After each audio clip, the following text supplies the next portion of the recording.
बिस्मिल्लाहिर्रहमानिर्रहीम। अस्सलाम वालेकुम नाजरीन, मैं हूं जमशेद अंसारी। नाजरीन, आज 24 अक्टूबर 2020 है और आज की इस वीडियो में हम डिस्कस करेंगे कि पाकिस्तान को फैटफ के इजलास में एक बार फिर फतह हासिल हुई है और भारत और उसके हम नवाओं को एक बार फिर शिकस्त से दो चार होना पड़ा है। नाजरीन, ये खबर मौसूल होते ही चाहिए तो ये था कि पाकिस्तान की अपोजिशन की सियासी जमातों के तमाम तर रहनुमा खुशी का इजहार करते, लेकिन उनके बयानात और ट्वीट्स पढ़ के बिल्कुल वाज़े तौर पे अंदाज़ा होता है कि ये लोग इमरान खान साहब के बुग़्ज़ और तासुब में किस कदर अंधे हो चुके हैं और वो रियासत का नुकसान करने पे भी खुशी का इजहार करते हुए नज़र आते हैं। नाज़रीन, ख्वाजा आसिफ साहब का एक बयान और इसके अलावा नून लीग के हिमायती और वफादारों का भी एक बयान मैं आप लोगों की खिदमत में पेश करूँगा, जिससे वाज़े तौर पे ये रिफ्लेक्ट होता है कि ये लोग अपने पॉलिटिकल वेस्टेड इंटरेस्ट के हुसूल के लिए किस हद तक गिर सकते हैं। नाजरीन, उन बयानात का तस्करा करने से पहले मैं एक मुख्तसर बैकग्राउंड इस हवाले से आप लोगों की खिदमत में पेश करना ज़रूरी समझता हूँ, और वो ये कि नून लीग के चंद रहनुमा, बल्कि नून लीग बहैसियत पॉलिटिकल पार्टी इस बात का क्रेडिट लेने की कोशिश कर रही है कि नून लीग के दौरे हुकूमत में पाकिस्तान फैटफ की ग्रे लिस्ट से बाहर निकल आया था। तो नाजरीन, इसकी तफसील ये है कि फरवरी 2012 में पाकिस्तान को फैटफ की ग्रे लिस्ट में डाल दिया गया था और उस वक्त हुकूमत किसकी थी? डेफिनेटली पीपल्स पार्टी की। उसके बाद फरवरी 2015 में पाकिस्तान फैटफ की ग्रे लिस्ट से बाहर निकल आया था और उस वक्त ज़ाहिर है हुकूमत PMLN की थी। तो नाजरीन, आगे चलते हैं कि जून 2018 में एक बार फिर पाकिस्तान को फैटफ की ग्रे लिस्ट में डाल दिया गया। अब जून 2018 में हुकूमत मुस्लिम लीग नून की थी, यानी कि उन्हीं के दौर में फरवरी 2015 में पाकिस्तान फैटफ की ग्रे लिस्ट से बाहर भी निकला और उन्हीं के दौर में एक बार फिर फैटफ की ग्रे लिस्ट में डाल दिया गया। जुलाई 2018 में आम इंतखाबात का इनेकाद होता है। आप मुझे बताइए, अपने दिल पे हाथ रख के बताइए कि फैटफ की ग्रे लिस्ट में जो पाकिस्तान शामिल हुआ है उसमें इमरान खान साहब का कोई 1% कसूर है? या तो अगर उनके दौरे इक़्तिदार में उनकी हुकूमत में अगर पाकिस्तान को फैटफ की ग्रे लिस्ट में शामिल किया जाता तो डेफिनेटली यहाँ आज बैठ के मैं भी इमरान खान साहब की हुकूमत पे तनकीद कर रहा होता।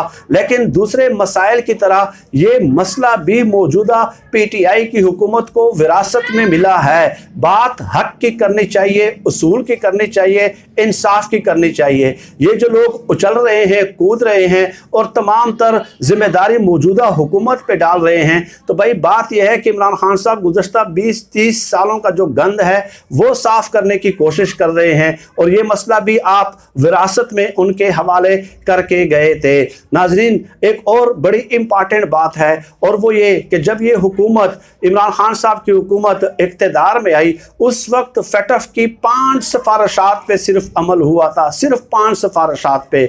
उसके बाद गुज़श्ता 2 सालों में फैटफ की 27 शराइत में से 21 शराइत पे अमल किया जा चुका है, 21 शराइत पे अमल किया जा चुका है। और कल जो फैटफ के सरबराह थे उन्होंने बाकायदा पाकिस्तान की सताइश की है कि पाकिस्तान ने काबिल सताइश इक़दामात उठाए हैं, 21 सिफारिशात पे मिनवान अमल किया है। और इससे भी आगे नाज़रीन मैं बता दूं कि जिन 6 सिफारिशात पे पाकिस्तान ने ताहाल अमल करना है उनमें से भी जो है ना तमाम 6 के 6 सिफारिशात पे जुज़वी तौर पे अमल हो चुका है, यानी कि 6 सिफारिशात पे भी काफ़ी हिस्सों पे काम हो चुका है। तो इस लिहाज से अगर कुल टोटल किया जाए तो टोटल 3 या 4 इक़दामात हैं जो पाकिस्तान ने पूरे करने हैं। और इस तरह पाकिस्तान के इक़दामात से गुज़श्ता जो 2 सालों में 16 मज़ीद सिफारिशात को आगे बढ़ाया गया है और फैटफ की सिफारिशात के मुताबिक अमल किया गया है। पाकिस्तान 100% जो है ब्लैक लिस्ट के खतरात से महफूज हो गया है और अब पाकिस्तान के ब्लैक लिस्ट में जाने के कोई इम्कानात, कोई एहतमालात नहीं है। और नाजरीन, एक और बात भी याद रहे कि कल से मैं सोशल मीडिया पे देख रहा हूं कि चंद लोग पूछ रहे हैं कि सऊदी अरब ने आया हमारे हक में वोट डाला है या हमारी मुखालफत में। तो कल इस हवाले से कोई वोटिंग नहीं हुई कि किन किन ममालिक को शामिल होना है और किन किन ममालिक को शामिल नहीं होना। तो ये महज अफवाहें हैं कि फ़लाँ मुल्क ने जो है ना फ़लाँ मुल्क पे दबाव डाल के, इंडिया तो हमारा अज़ली दुश्मन है, वो तो पहले दिन से ही कोशिश कर रहा है कि पाकिस्तान को किसी ना किसी तरह से ब्लैक लिस्ट कर दिया जाए। लेकिन ये जो खबर आ रही है कि सऊदी अरब ने पाकिस्तान की मुखालफत में या हक में वोट डाला है, इसमें कतई तौर पे कोई सदाकत नहीं है। और एक अहम बात नाज़रीन आखिरी, वो ये है कि ग्रे लिस्ट से निकलने के लिए पाकिस्तान को 12 ममालिक की सपोर्ट की ज़रूरत है और FATF के जो मेंबर ममालिक हैं वो टोटल हैं 39। और ब्लैक लिस्ट में नाजरीन जाने का तरीका FATF में ये रखा गया है कि अगर किसी मुल्क को ब्लैक लिस्ट में डालना है, किसी भी मुल्क को, लेट्स सपोज जैसे कि ईरान को ब्लैक लिस्ट में शामिल किया गया है, तो उसके लिए 12 ममालिक होना ज़रूरी है, उनका इत्तेफाक होना ज़रूरी है, उनका कंसेंसस होना ज़रूरी है। तो 12 ममालिक जब कंसेंसस के साथ वोटिंग करेंगे कि इस मुल्क को जो है वो ब्लैक लिस्ट में डाल दिया जाए, तो वो फिर ब्लैक लिस्ट में डल जाएगा। लेकिन उसका भी एक तरीक़ाकार मुतय्यन किया गया है कि जिस मुल्क को ब्लैक लिस्ट में डाला जा रहा है वो अगर अपनी हिमायत में 3 ममालिक की सपोर्ट हासिल कर लेता है तो वो 12 ममालिक का जो फैसला है वो गैर मुअस्सर हो जाता है, वो कंसेंसस जो है वो ब्रेक हो जाता है। खैर, इस हवाले से इतनी ही बातें करनी थी। अब ख्वाजा आसिफ साहब की बात पे आ जाते हैं। ख्वाजा आसिफ साहब ने एक बहुत बड़ा दावा किया और अपनी ख्वाहिश का इजहार किया कि Pakistan was black listed by FATF इन 2012, कि पाकिस्तान को 2012 में जो है वो ब्लैक लिस्ट किया गया था। हालांकि पाकिस्तान ब्लैक लिस्ट नहीं हुआ FATF की जानिब से कभी भी। और फिर वो कहते हैं कि 2 सालों की मेहनत के बाद PMLN ने पाकिस्तान को 2015 में FATF की ब्लैक लिस्ट से जैसा कि मैंने बताया कि उन्हीं के दौर में पाकिस्तान FATF के ग्रे लिस्ट से निकला भी और उन्हीं के दौर में पाकिस्तान FATF के ग्रे लिस्ट में दोबारा शामिल हुआ भी। और ये मसला वज़ीर आज़म इमरान खान साहब को विरासत में मिला। नाजरीन, ख्वाजा आसिफ के इस दावे पे कि पाकिस्तान FATF के ब्लैक लिस्ट में रहा है, एम्बेसडर अब्दुल बासित साहब मैदान में आते हैं और उन्होंने ट्विटर अकाउंट पे ख्वाजा आसिफ के ट्वीट का स्क्रीनशॉट लेते हुए उन्हें जवाब दिया कि Pakistan was never blacklisted by FATF, yes it was removed from the grey list in 2015 and put again there in June 2018, that is before PTI took over.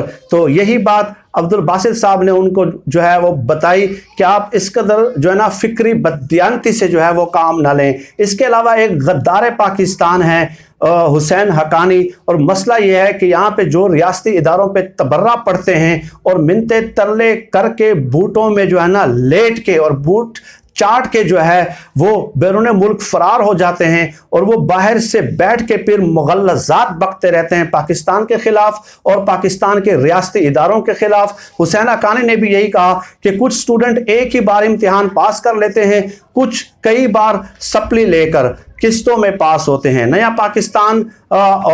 Pakistan वाले FATF का इम्तिहान भी किस्तों में पास कर रहे हैं। और इस शख्स को सफीर बनाया था नून लीग ने। नाजरीन, पहले ये उनके सोशल मीडिया में एम्प्लॉय होता था, सोशल मीडिया सेल का ये हिस्सा होता था और इसने भी अपने मालकों के नक्शे कदम पे चलना शुरू कर दिया है और रियासत पाकिस्तान के खिलाफ और पाकिस्तान के रियासती इदारों के खिलाफ बैरून मुल्क जाके ये बकवासात इसने शुरू कर दी हैं। आई एम सॉरी, मैं सख्त अल्फाज का इस्तेमाल कर रहा हूं। और यही शख्स है कि सुप्रीम कोर्ट को जो है ना कस्में दे के, हल्फ दे के, गारंटी दे के ये बैरून मुल्क भगोड़ा हुआ है कि जी मुझे जाने दे, मैं वापस आ जाऊंगा, मुझे जाने दे, मैं वापस आ जाऊंगा। ये इनकी दलेरी है और ये इनकी बहादुरी है कि अपने मुल्क के ऊपर जो है जिस इस मुल्क ने इनको नाम दिया और सोशल मीडिया सेल से उठा के इनको एम्बेसडर बनाया, और ये इनके हालात है और किस कदर इंटेलेक्चुअल करप्शन से ये काम ले रहे हैं। इसके अलावा हिना परवेज भट्ट ने भी इसी किस्म के जो है ना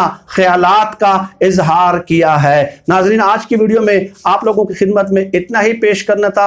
अपनी तरफ से मेरी कोशिश होती है कि किसी टॉपिक के मुख्तलिफ पहलुओं को मैक्सिमम हद तक कवर किया जाए और उसके मुख्तलिफ एस्पेक्ट्स को आपके सामने वाजे किया जाए, क्योंकि बहुत सारे लोग हैं जो पाकिस्तान में बैठ के खुद पाकिस्तानी हम भारत को नाजरीन इल्ज़ाम देते हैं। बिल्कुल, वो तो है ही हमारा अज़ली दुश्मन, और वो तो सब एक एक बच्चे के इल्म में है, सबके इल्म में है। लेकिन असल मोहतात जो रहना है, हमें अंदरूनी दुश्मनों से मोहतात रहना है, और बयानिए की इस जंग में हमने चौकन्ना रहना है, और इनके बयानिए को दलील के साथ हमने जो है उसका इस्तेरदाद करना है। आज के लिए इतना ही। आप सब लोग अपना बहुत बहुत ख्याल रखिएगा।